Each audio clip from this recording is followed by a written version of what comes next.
जय हिंद दोस्तों, मैं केएल वर्मा आपके अपने चैनल अनिल गर्जना में आप सभी का हार्दिक स्वागत करता हूं।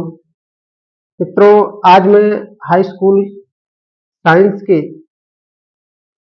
भौतिक विज्ञान में पहला चैप्टर, बहुत ही इम्पोर्टेंट टॉपिक प्रकाश का परावर्तन डिस्कस करना चाहता हूं। प्रकाश का परावर्तन बहुत ही इम्पोर्टेंट है। हाई स्कूल में पढ़ेंगे आप लोग, इंटरमीडिएट में पढ़ेंगे, जब पढ़ेंगे भौतिक विज्ञान तब तो पढ़ना है, बोर्ड की दृष्टि से भी, कंपटीशन की दृष्टि से भी, और आपके व्यवहारिक जीवन के दृष्टि से भी बहुत ही इम्पोर्टेंट टॉपिक है। तो हम स्टार्ट करते हैं दोस्तों। प्रकाश का परावर्तन।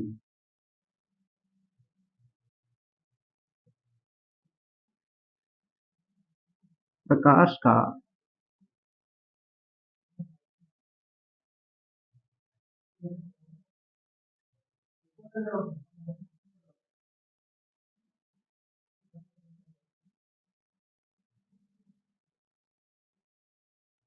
परावर्तन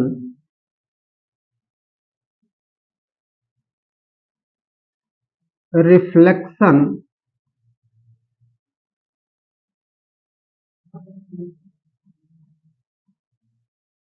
ऑफ लाइट।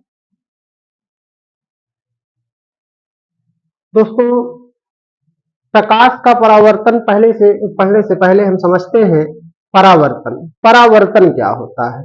परावर्तन का मतलब है कि किसी वस्तु से टकरा करके कोई वस्तु वापस आ जाए, बस यही परावर्तन है।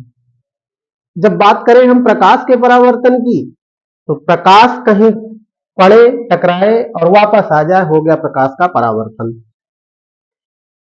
तो कहने का तात्पर्य यह है कि प्रकाश जब प्रकाश ये मान लीजिए कोई तल है,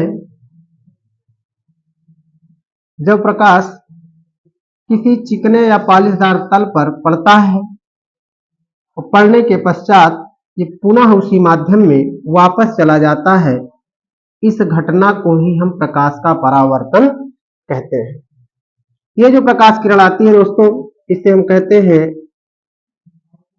आपतित आपतित किरण। आपतित किरण पड़ने के बाद जब वापस जाती है यानी परावर्तित होती है, तो इस किरण को बोलते हैं हम परावर्तित परावर्तित किरण। आने वाली प्रकाश की किरण आपतित किरण, वापस जाने वाली प्रकाश की किरण को परावर्तित किरण। जिस बिंदु पर ये आकर के टकराती है, इस बिंदु को हम बोलते हैं आपतन बिंदु। आपतन बिंदु। आपतन बिंदु।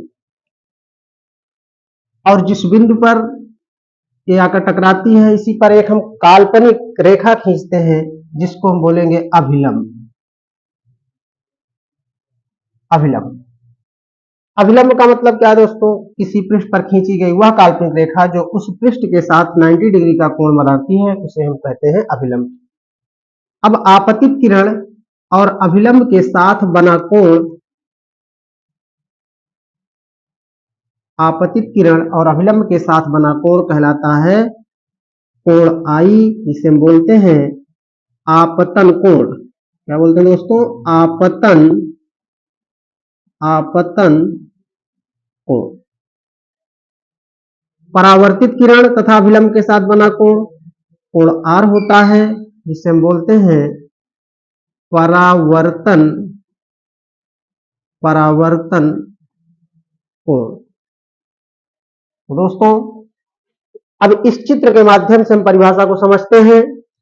जब कोई प्रकाश किरण किसी चिकने या पॉलिशदार तल पर पड़ती है, पड़ने के पश्चात उसका अधिकांश भाग पुनः उसी माध्यम में वापस चला जाता है, प्रकाश की इस घटना को प्रकाश का परावर्तन कहते हैं।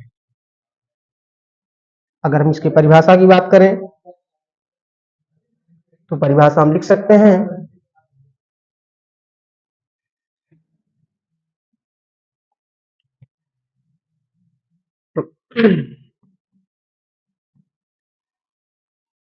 परिभाषा लिख सकते हैं, जब कोई प्रकाश किरण किसी चिकने या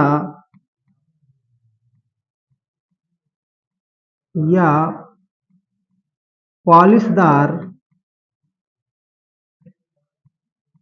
तल पर पड़ती है, पड़ने के पश्चात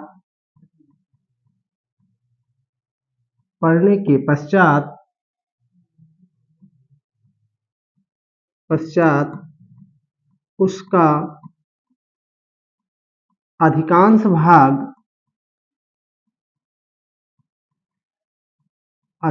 भाग पुनः उसी माध्यम में वापस चली जाती है, तो प्रकाश की इस घटना को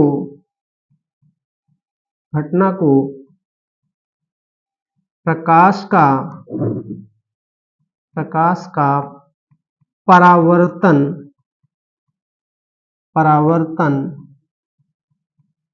कहते हैं। परावर्तन के दो नियम होते हैं।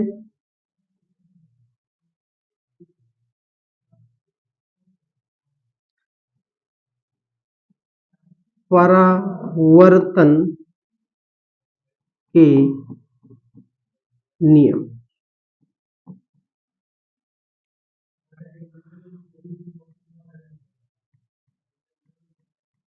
परावर्तन के दो नियम होते हैं। नंबर 1,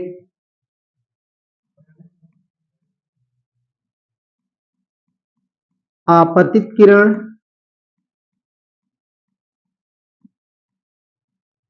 परावर्तित किरण तथा आपतन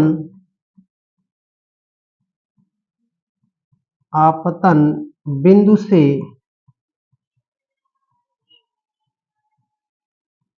खींचा गया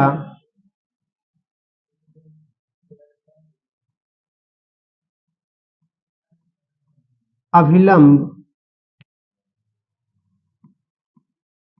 तीनों एक ही तल में स्थित होते हैं। दूसरा नियम दोस्तों,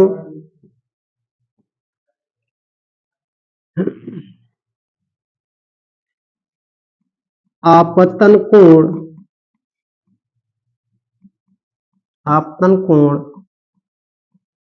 I तथा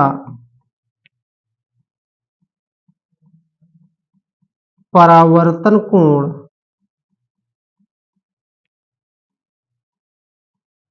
R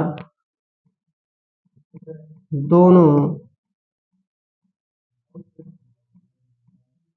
आपस में बराबर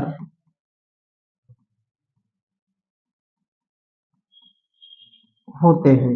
इस प्रकार ये परावर्तन टॉपिक आपका कंप्लीट हो जाता है। एक बार पुनः हम देखते हैं परिभाषा क्या है। जब कोई प्रकाश किरण किसी चिकने या पॉलिशदार तल पर पड़ती है, पड़ने के पश्चात उसका अधिकांश भाग पुनः उसी माध्यम में वापस चला जाता है, प्रकाश की इस घटना को प्रकाश का परावर्तन कहते हैं। आने वाली प्रकाश किरण को आपतित किरण, वापस जाने वाली प्रकाश किरण को परावर्तित किरण तथा आपतन बिंदु से खींचे गए इस काल्पनिक लंब को हम क्या बोलते हैं? अभिलंब। जिस बिंदु पर ये प्रकाश किरण आके टकराती है उसको हम कहते हैं आपतन बिंदु। ये प्रकाश की परावर्तन की परिभाषा हो गई।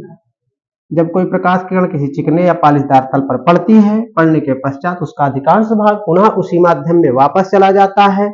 प्रकाश की इस घटना को प्रकाश का परावर्तन कहते हैं। प्रकाश के परावर्तन के दो नियम होते हैं। पहला नियम, आपतित किरण, परावर्तित किरण तथा आपतन बिंदु से खींचा गया अभिलंब तीनों एक ही तल में होते हैं। दूसरा नियम, आपतन कोण I तथा परावर्तन कोण R दोनों आपस में बराबर होते हैं। थैंक यू, मिलते हैं अगली वीडियो में।